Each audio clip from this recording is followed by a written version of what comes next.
Hi there, this is Steve Spurrier. You can join University of Florida Hall of Famer Shane Matthews and also the two-time SEC Player of the Year every weekday as he brings you all you need to know about the Florida Gators, including news, analysis, opinions, and some of the biggest names in sports.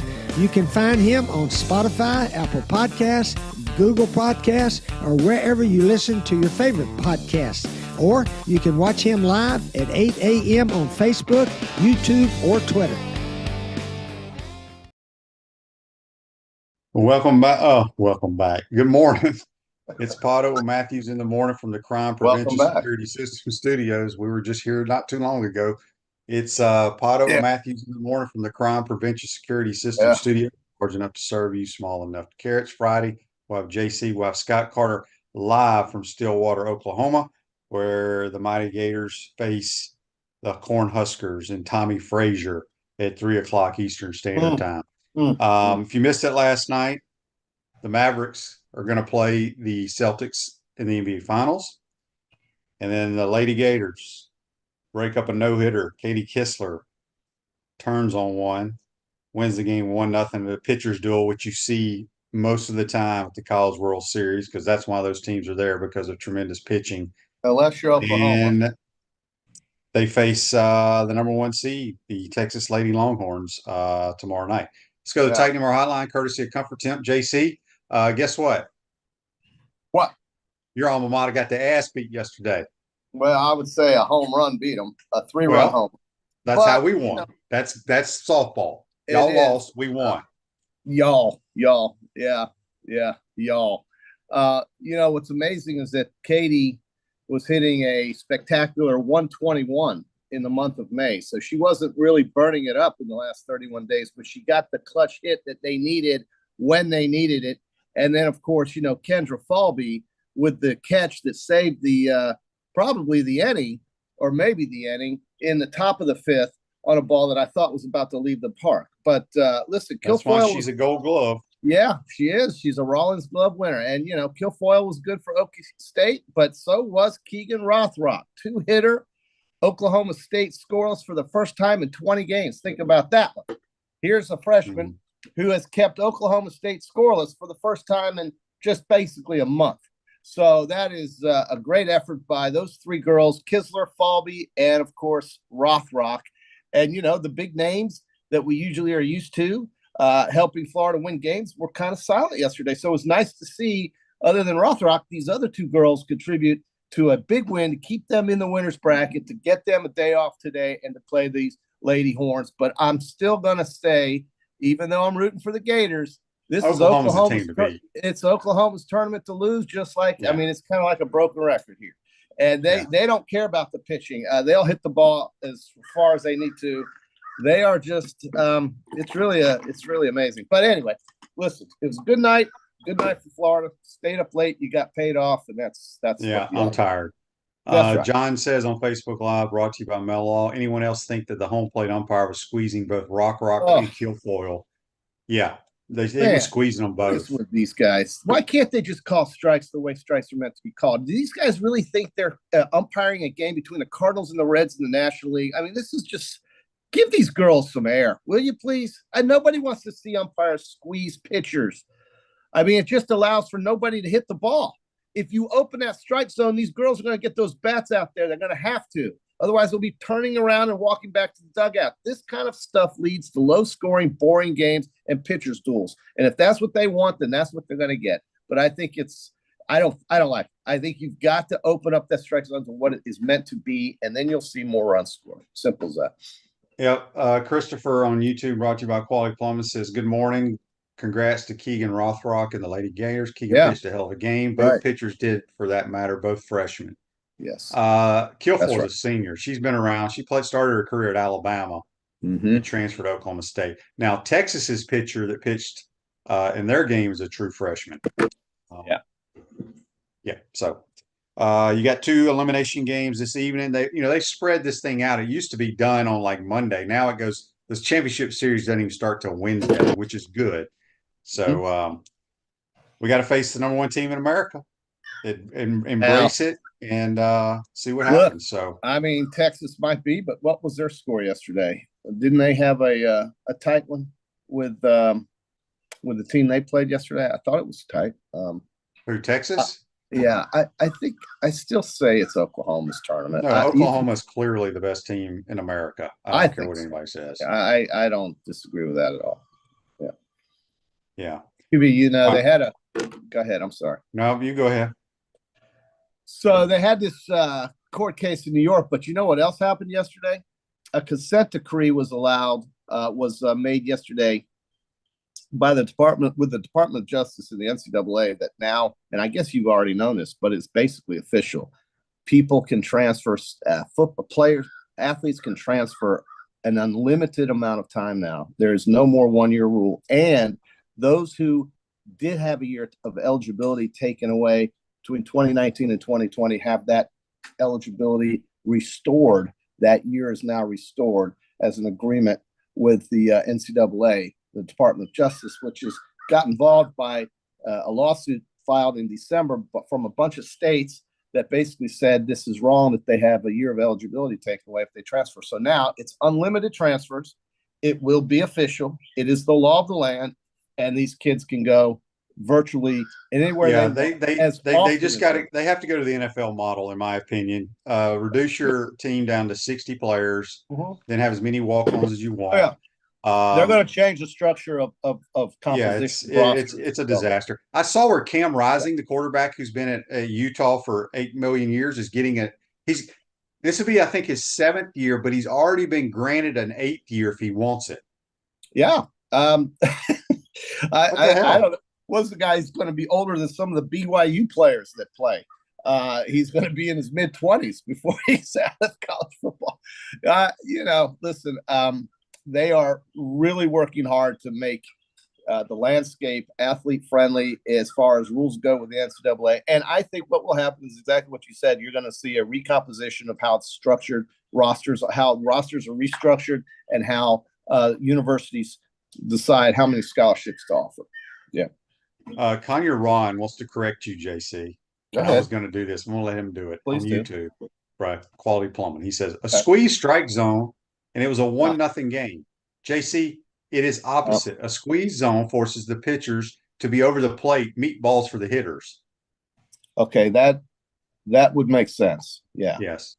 It's early in the morning for you, JC. I understand. Yeah, no, Kanye Ron, you're correct.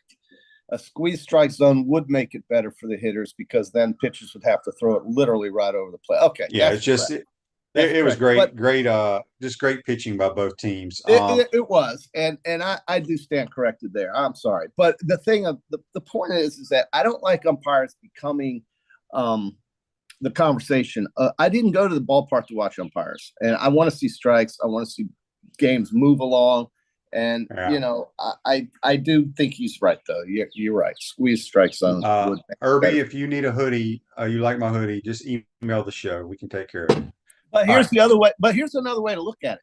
If a hitter is up there at the plate and he knows that strike zone is big, he's going to be swinging a lot more than standing there and taking pitches that are barely coming off the side of the black of the plate.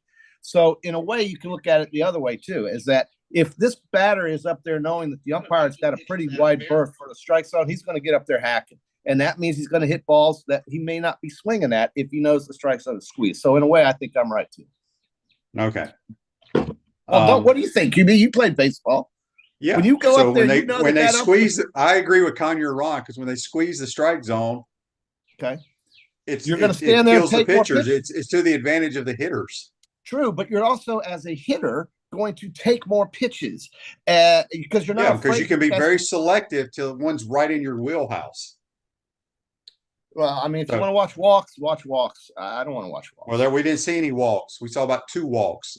Yeah, Keegan walked 2 in 1 inning. That was about it. Well, they were great. They were great. Okay, so we got some. I got to get some of these. So Gene on Facebook Live, brought to you by Mel Law, says QB saw Nelly shot 80 at the U.S. Open. Could JC break 90 on the same course? Well, Gene, she shot 80 because she made a 10 on a par 3. I don't know if people saw that. Wow. A 10? Yeah, she hit it over the green into a bunker, Ooh. then sculled the bunker shot across the green into the hazard, took her drop, chunked it in the hazard, then chunked it in the hazard again. So well, she shot 80 with she was 7 over par on one hole. Damn. She's so damn good though. She's got the best swing. She's got the best swing of all time, I think. Well, she's not going to be in any sport of any male or female. Okay. Well, so that's our U.S. Open women's update right there. Yeah. All right. John said, did y'all see 93 players withdrew their name from the NBA draft and came back to college? NIL speaks. Well, here's what I would say about that, John. To get into the NBA is almost impossible because they only have 2 rounds, I believe, in the draft. And majority, I saw something, God, I meant to screenshot it. Like 40% or 35% of the NBA are foreign players, and they predict in the next 10 years it'll be like 70%. Wow. Well, good luck watching that. I mean, I barely watch it anyway, QB. I'll watch the finals now that it's set. Yeah, so will I. But as much as ESPN shoves it down your throat, it still doesn't affect me that much. Because I just think they go through the motions during the season and they actually start playing hard during the playoffs because that's what is important. Yeah, I think Boston and Dallas represent 2 of the best teams in the East Conference and in each conference as virtue by what they've done, and it'll be a good series. But let's face it, Dallas is a 2-man team. In a way, you could say Boston is too, but Celtics are too. You got 4 of the best players in the world. You got Tatum and Jaylen Brown, and then you got. I just think there's a little more. I wanted to say Dirk and Kyrie. Well, no, you got Luka, but I want to say you got a little bit more depth with Boston. But I'm not Stephen A. Smith breaking this down. I'm just going to root for the Celtics to win. But I'm more interested in what the Florida Panthers did to the Rangers last night, and now they got a win to go to get to the Stanley Cup Finals in Florida. That's good. Okay. So about concrete builds firm foundations for generations. You stand on it, we stand by. I got JC on the Titan More Hotline courtesy of Comfort Tent. We'll have Scott Carter live from Stillwater, Oklahoma. So maybe I'll have Pistol Pete on the show with him. I'm a huge Pistol Pete fan. I love. That's the greatest, one of the best mascots of all time. It really is. That chin is so big. QB, you saw what they did with the scheduling, and the biggest news out of that whole thing, which really wasn't that big of a news dump, but the Red River rivalry is. That's the only thing that was smart. Yeah, it's going to be a 2:30 local time start now. It's going to give fans a chance to enjoy the day and the fair. I think that's great. That's done by, I think, basically the SEC because of their television partner. Well, ABC, the SEC screwed up the damn Egg Bowl. They moved it to Friday. Yep, they should. Friday at 3:30. Yeah, I mean, Black Friday. Yeah, why they don't want to keep it on Thanksgiving night, which that gives everybody in America when they're fat and full sitting on the couch, they can watch a hated football game. Yeah, because the NFL has 3 games that day. Maybe they just don't want to mix it up with that. But at any rate, I think it's inevitable that the league will go to 9 games at some point. It's not going to happen in the next 2 years, but it is going to happen. I would say that's a certainty. Okay, let me get to some of these texts and comments here. This is on the Titan MR text line from Josh in Mississippi. He says, have y'all checked out the Florida Gators football preseason magazine from Read and Reaction? It's 70+ pages of all Gators. I have not. I really don't look at any of the magazines, Josh, anymore. I don't know why. I used to like that a few years ago, but I don't have time to sit around and read. And so, have you read it, JC? No. I typically go by. I'm sure it's good. I'm sure it is. When we get into the J months, I'll start thinking about it a little bit harder. We're still stuck in May. Tomorrow is June, and that's good. Happy birthday, by the way. Early birthday wish for the QB as he goes through middle age. Yes. But at any rate, listen, I think it's exciting that we've got basically 2 months to go, and then we're going to have one hell of a year with a new conference, new matchups, new rivalries, better games, and certainly a lot of excitement around here with regards to what Florida can do to get off the mat. And we'll see if that happens. Okay. Let's see here for a second. Here, I got to look at something. This is we're all over the place this morning, and we'll get more to baseball with Scott. But Matt on YouTube, brought to you by Quality Plumbing, says, so disappointing to hear the talk of non-revenue sports potentially going away. so many kids get involved in these sports and gain life structure, do these sports now go away in high school? That's a great question. I'm with you, Matt. As people know, I love all sports. I think every kid should get involved in some sport at a young age and through high school. It teaches you, as you just said, would you call it life structure? There's no question about that. It teaches you a lot. But it just, I don't see the lacrosses and the soccers and maybe women's basketball. But what do you think, JC? I think some of them are going to go away.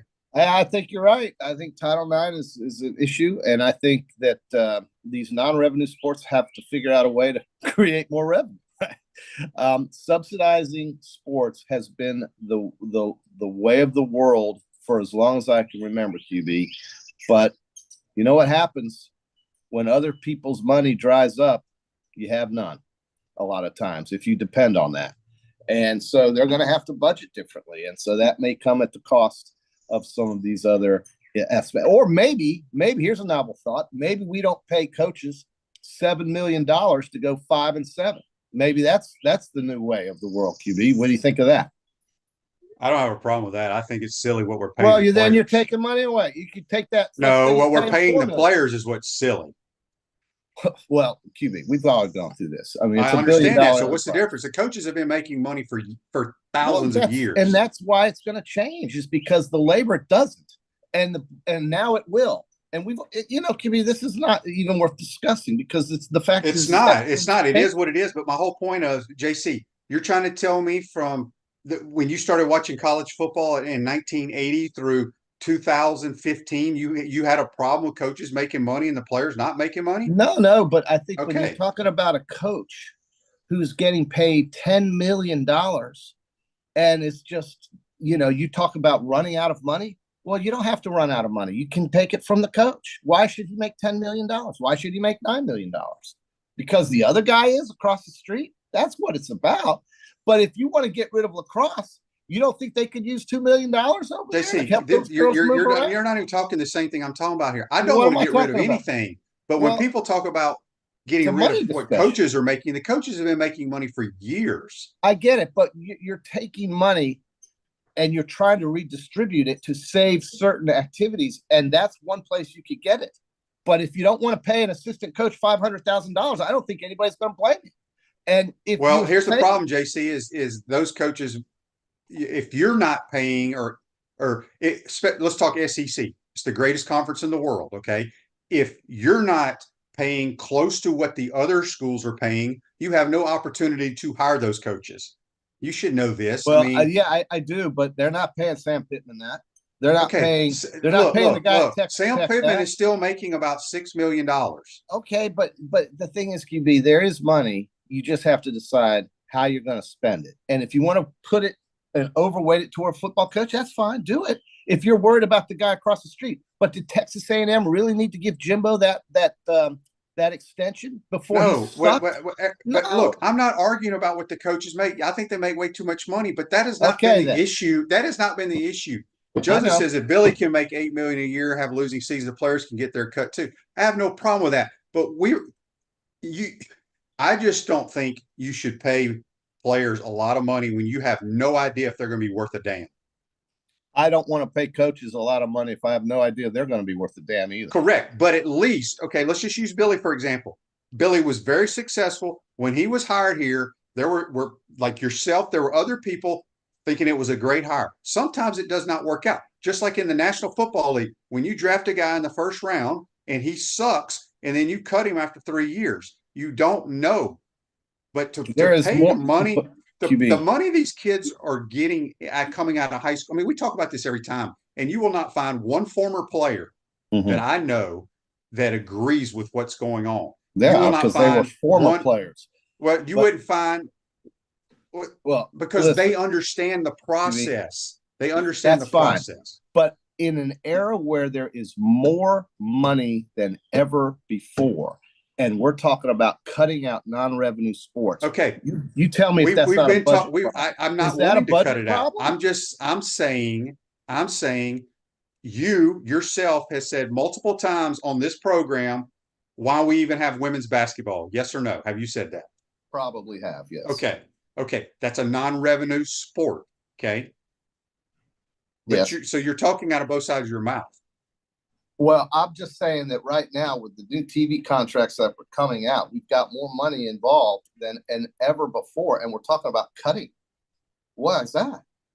Because the $20 million salary cap that the schools are going to have. Mm-hmm. What are you going to give the non-revenue sports out of that takes away from the other sports? Okay, so you can take that 20 million that you're taking away from where it was going before and support these non-revenue sports, or you can continue to overpay the revenue sport guys. It's just a decision. But JC, you're saying that, but if you don't take care of the revenue sports and you're not getting the players and you're losing, then you're back to square one. That's where Florida has been. They have not had the money. Like Ohio State supposedly is spending $14 million on their football team this year. What did Michigan spend last year on theirs? I don't know. Probably not anything close to that, to Ohio State or any of the other teams, Texas A&M, whatever. I'm just saying that you don't necessarily have to have the biggest football budget to win in your league. I didn't say that. But if you don't have it with the other guys, you have zero chance in today's world. You have to buy players. It's that simple. Well, I mean, it's gonna. You're gonna experience this with your school now, because now it's all about money and do they want to go play for that guy? They used to go play for the other guy and didn't care about the money. Well, he's done okay in the portal. I think it'll be fine. They've got a lot more. It's a lot more than just the bank account. Texas A&M proved that. I mean, they had the highest paid coach, the highest paid players, and they've still not won. So there's examples of everything. Yeah, there's Miami. Right. But so what my point is, it's not an all. It's a proven fact that you've heard former players at the University of Alabama that have recently gone there. They went to play for Nick Saban. Mm-hmm. They took less money to go play for him. I don't think you're going to see that at Alabama. So is it over for Dabo and Clemson then? He's not even taking transfers. I don't think it's over for them. I think they still had a winning. They went 8-4 last year. They had I think Clemson's a very good football program. Okay, so he's not taking transfers. He's not going to have the highest payroll. How's that going to win, QB? Because he's got good players, and I think he's a good coach. Yeah. Good luck. You don't think he's going to win the ACC? Well, now you sound like you're talking out of both sides of your mouth. You're talking about a program that's going to win, not doing it the way you have espoused, the way it's going to have to be done. If you don't think Clemson is paying players, you're clueless. No, I get that, but they don't even do transfer portal. I don't have a problem with the transfer portal. I mean, if you want to add players, that's great. But if you want to stick to your plan of bringing in high school players, I'm fine with that as well. Yeah. Well, I don't want to pay high school players at all, but that is my point to the whole story. Well, high school is different. High school is a whole nother animal. But listen, I'm not saying that I'm going to quit watching this stuff. I'm saying that we began this discussion with, are they going to have to cut back on non-revenue producing sports? And the answer can be a yes or no, because to me, it depends on how they want to spend their money. Because the money's there. I think the money's there. I do. Well, I don't know about that. Well, these TV contracts are no joke. And that's why Florida State and Clemson's trying to leave the ACC, because they don't feel like they're getting enough. They are getting half of what Vanderbilt and Missouri are getting. Now, think about that. You're Clemson, you're Florida State, and your income from your TV contract that you're locked into with your grant rights deal that was signed by some guy in the 90s or in the early part of 2000 is prohibiting you from making as much with a TV contract from the same network as Vanderbilt, Missouri. Yeah, that pissed me off. I think it would. And so, I don't think Vanderbilt does anything special with their money, but let's be honest, they're the ones who lucked out in this deal because, they're in the SEC. And that's why Clemson and Florida State want to leave the ACC. And if they do, the ACC will be the way of the Pac-12, QB. If Florida State and Clemson somehow get through this lawsuit and they are able to leave and not go broke leaving, you watch that conference dissolve. And then we're really going to have two conferences, basically. Well, the team, Florida State's not the team that other conferences want.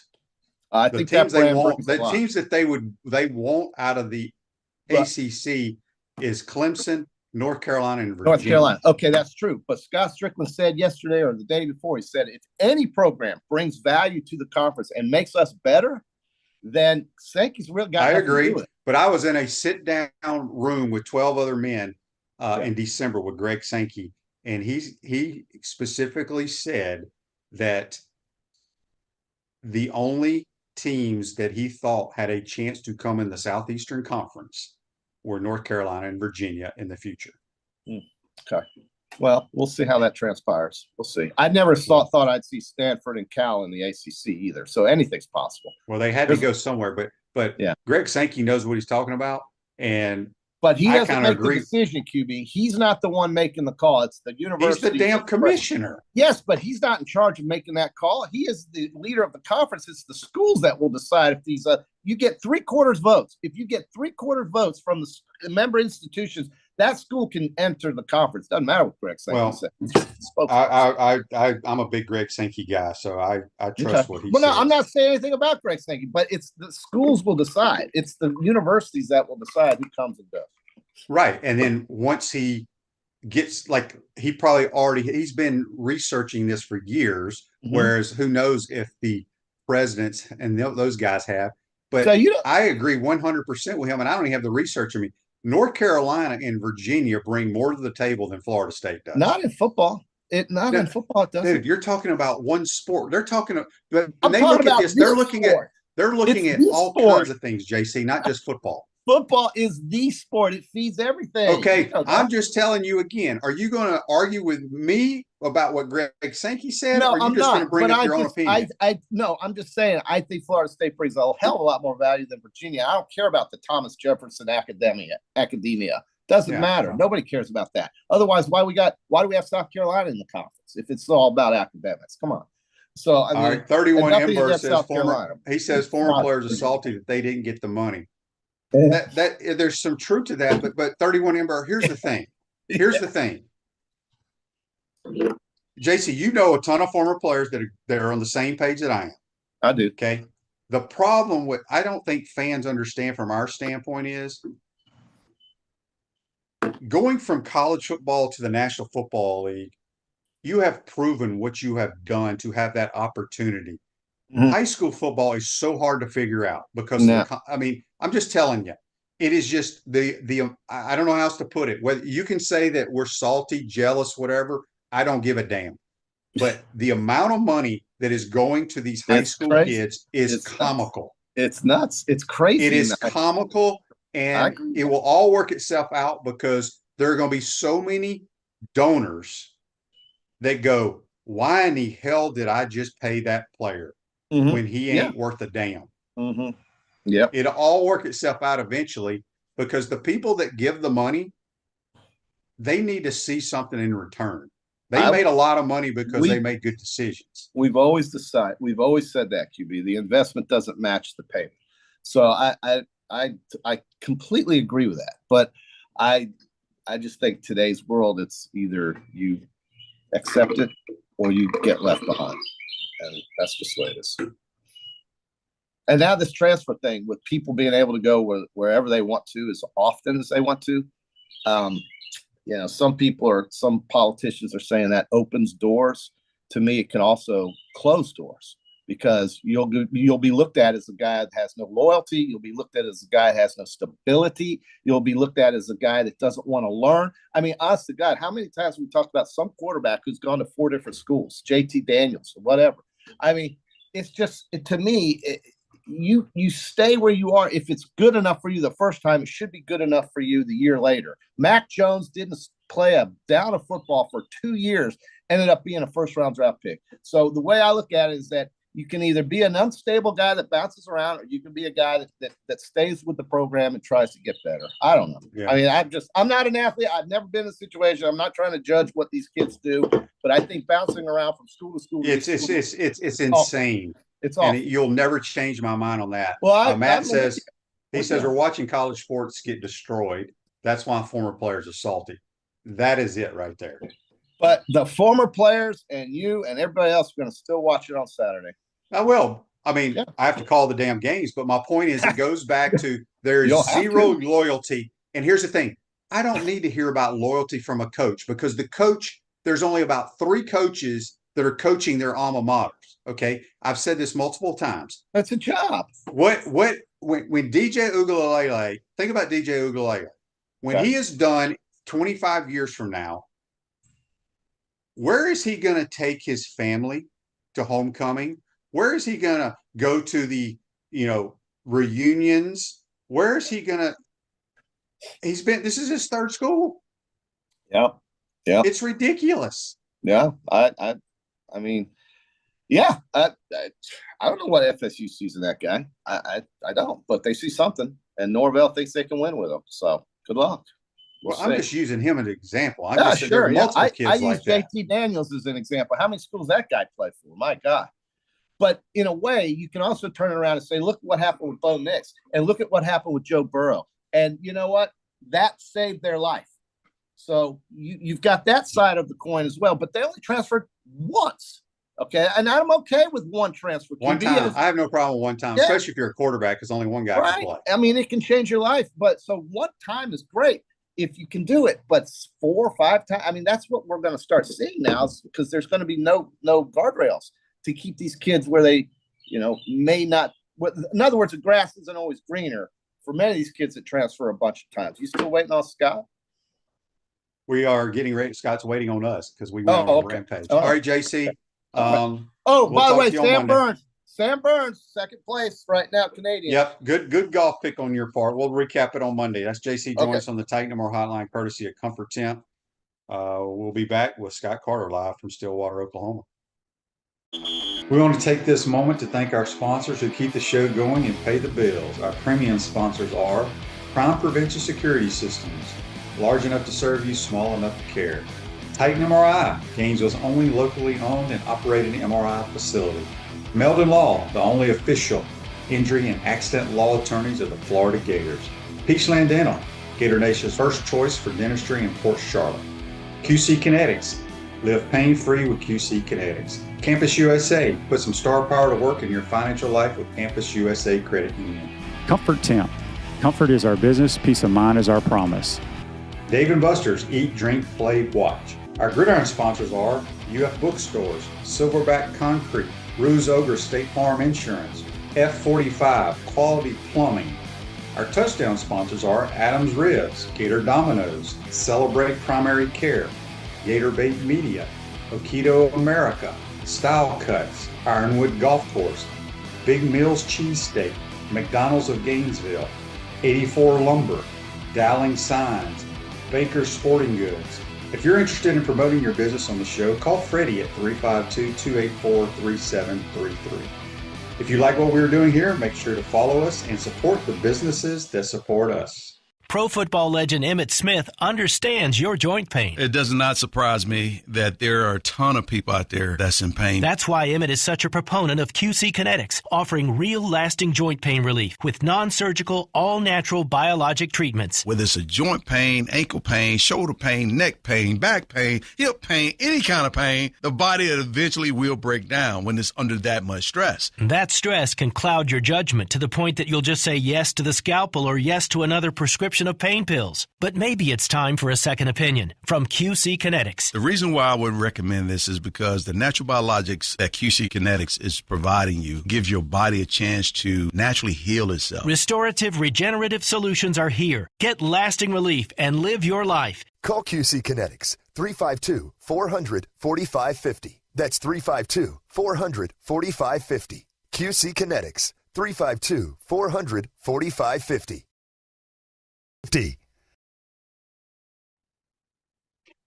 Welcome back to the Crime Prevention Security System Studios, large enough to serve you, small enough to care. Ruse Ogre State Farm Office is a team of dedicated insurance professionals ready to help life go right with the right insurance options for you and your family. Visitogreinsurance.com. Give them a call at 352-240-1779. Everybody thinks today's my birthday. It's tomorrow, actually.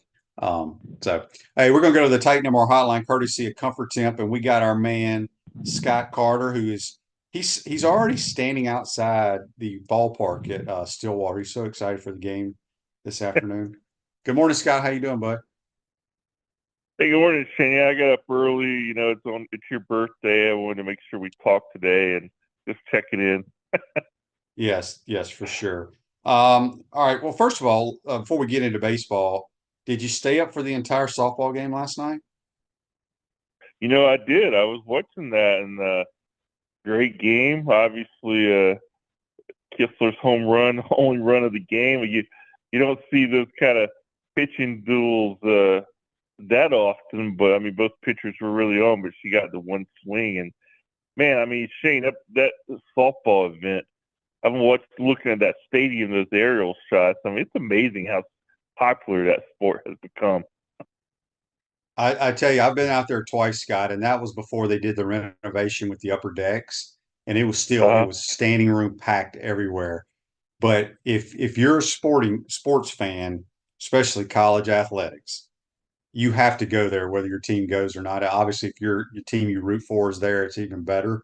But it is as good. I mean, I've been to the national titles in football, been to the Final Fours. I loved it. I think it's outstanding. So, congratulations to them. It was a heck of a game. Now you got the number one seed, Texas, tomorrow night. All right, let's talk about first pitches. I think 3 o'clock Eastern Standard Time against the Nebraska Cornhuskers.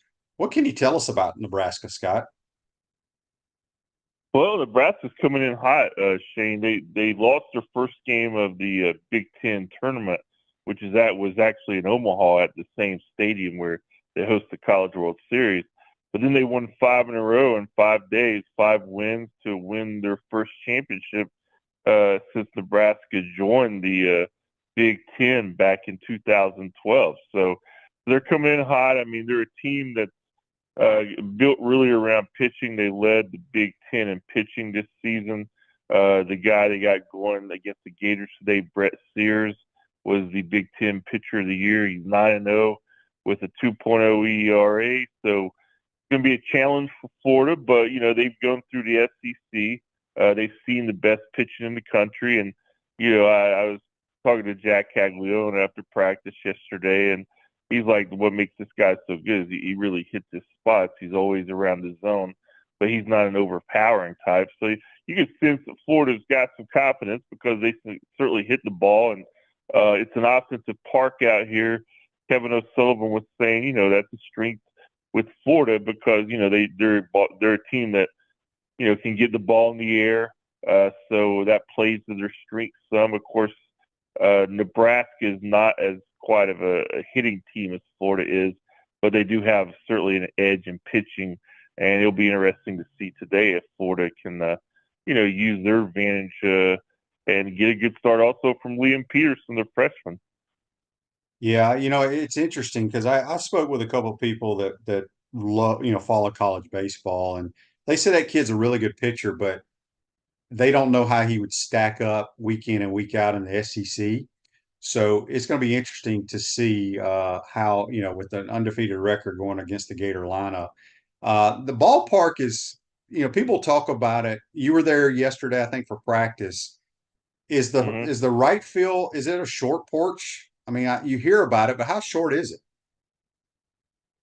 Yeah, it's not. I don't think it's much shorter than Condren Ballpark, but what I hear just from talking to some of the Oklahoma State officials yesterday is the ball just this time of year, it just carries like crazy out here.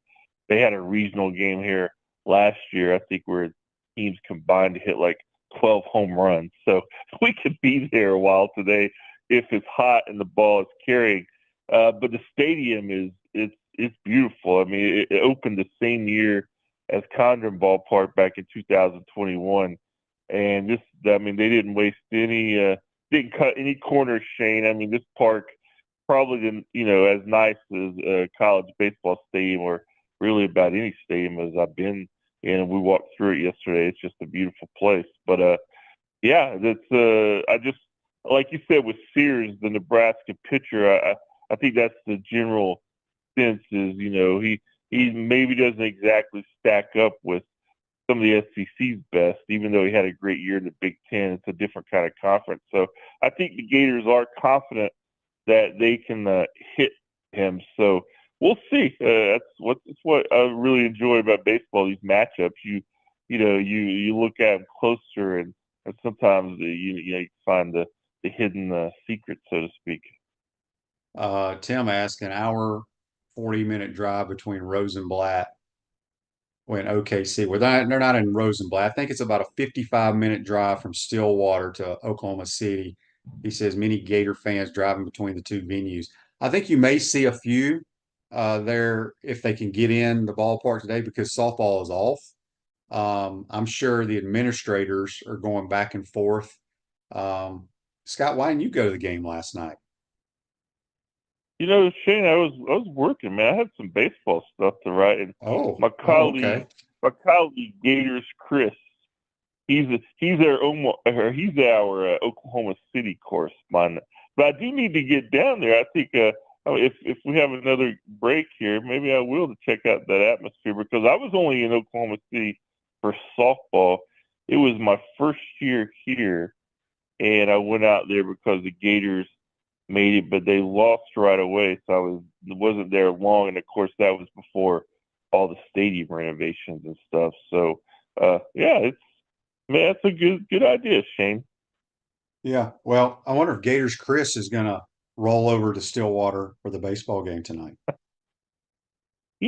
going to guess no. He's probably busy with softball, and I don't know. I'll see. Maybe I'll invite him and see if invite him, get him here. Live a healthier lifestyle with our bold, flavorful smoothies and our amazing food. Tropical smoothie. When you eat better, you feel better. Got Scott Carter a few more minutes here on the Titan Noir hotline, courtesy of Comfort Tim. We did have a text here on the Titan Noir text line from Michael, and you kind of touched on it. He wanted to know what kind of facility does it rank up with the SEC teams in baseball? Yeah, I mean, this facility is every bit as good as any in the country, if not. I mean, I was told, Jeff Cardoza, he's been around to every SEC stadium many times. And, he said this might be the nicest college ballpark he's ever been in. I mean, like I said, they didn't cut any corners. You feel like even when you're underneath, it's in, the guts of the stadium, it just feels like big time. And, they have a practice field attached to it down the left field line. And they have a facility out there, a hitting facility. I think Alex Gordon, the former Nebraska player who won a World Series with the Royals back in 2015, it's got his name on it. So I'm sure he donated some money to that part of the complex. And we stumbled into the coach's offices yesterday looking for the press box and, glass cases with memorabilia and stuff of that nature. I mean, you can just tell they really put a lot of thought and money into it, and they did a great job. So if for any Gator fans who are going to be at the game today, they'll definitely get to be there at a nice stadium. And, Nebraska is going to draw well because it's only, I think, about 5 to 6 hours from Lincoln to here, and their fans travel well. So, Florida is going to have that to deal with as it often does in Omaha. I always start giggling when I hear this, especially like last night on the telecast. They showed the Gator section above our dugout, and the commentator, these folks traveled from Gainesville. Well, when you play in these NCAA basketball tournaments, College World Series, these regionals, it ain't people from Gainesville coming. There may be a handful, but it's just Gator fans from all over the country traveling there. And, I'm sure there's a ton of Gator fans that live in Texas. We have Dan who goes to OKC. He may be at Stillwater, who knows? But I always think it's funny. They always think all the fans are coming from the city where the university is. And that's not the case at all. No, certainly not. I've been to enough of these road events as you have, and you meet people, like you said, from all over the country, and not many of them are from Gainesville, except the people who are connected with the university or administrators and coaches' families and those kind of things. But yeah, most of them are from all over, and Florida has such a national brand that's a good thing. Good thing to have, fans who can get to these events. But it's also tougher. I mean, you're out in the Midwest, so it's not a short trip from Gainesville, so I get it. Yeah. All right. A couple more questions here. What's the weather forecast for today? and the weekend, I guess. Yeah, it's supposed to be nicer. I mean, yesterday the Gators got to the ballpark. It was raining pretty hard, so they had to work indoors, and there's a turf field that they have to practice on that they took some ground balls and stuff on. But today it's supposed to be better. I don't think rain is in the forecast at my latest glance. Hopefully weather will not be a factor. And, they'll get the game in and no problem. And it is the first game today. So the Oklahoma State and Niagara played a late game, but it'll be interesting to see, what kind of crowd there is there for the first game. All right, Kanye Ron has a question here, and I don't know if you've done your homework, Scott, because we don't play Oklahoma State today. We play Nebraska. But he says, how does the Gators College World Series history compare to Oklahoma State's? Well, I can't think of Oklahoma State being in Omaha in the last 10 years, but if you go back 20-something years when Robin Ventura was there, it seemed like they were there every year. Yeah, they're a powerhouse program back with Ventura and Pete Incaviglia, who I did a little bit of my homework. I know Pete Incaviglia was named Baseball America's college baseball player of the century last century. That shows you how good that guy was.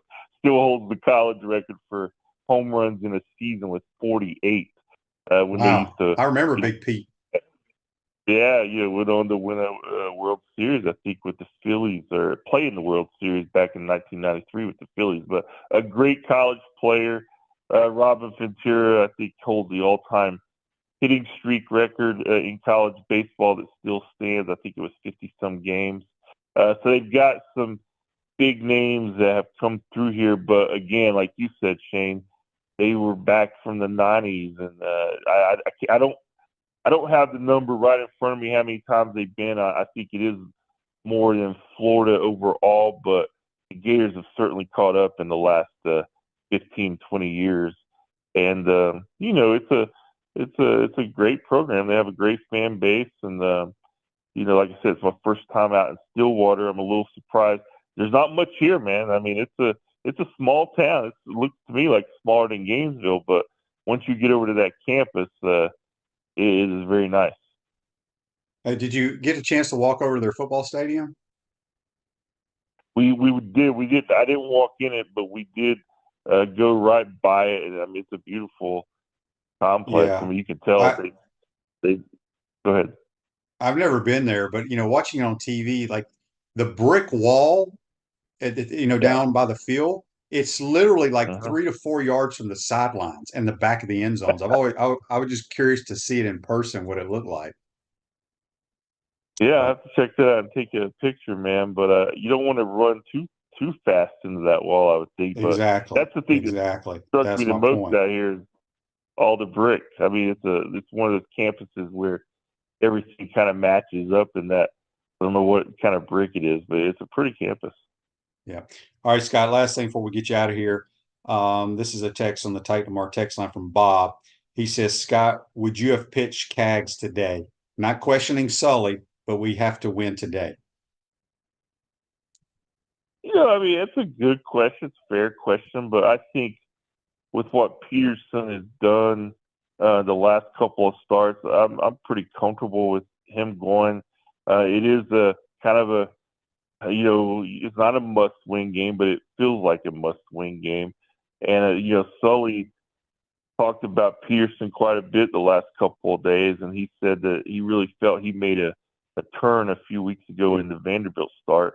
And really, I mean, it's what he's seen that turned the guy around is he's pitched a lot better with men on base. He's finally slowed the heart rate, is how Sully explained it.